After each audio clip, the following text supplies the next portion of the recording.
প্রিয়তমা, ভালোবাসার শীতলতম স্পর্শনীয়। দেখতে দেখতে বিচ্ছেদের বয়সটা পেরিয়ে আজ 3টে বছর।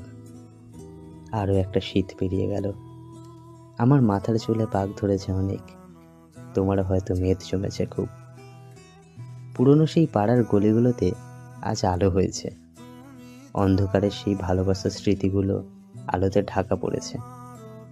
পাড়ার সেই কোচিনটা আর নেই জানো, যেখানে দাঁড়িয়ে তোমার একটা চিঠির অপেক্ষা করতাম। সেখানে আজ একটা 5তলা ফ্ল্যাট হয়েছে। সোম থেকে শনি সন্ধ্যা 6টা হলে যেখানে আমি তোমার জন্য অপেক্ষা করতাম, সেখানে এখন একটা রংচঙে হোটেল হয়েছে।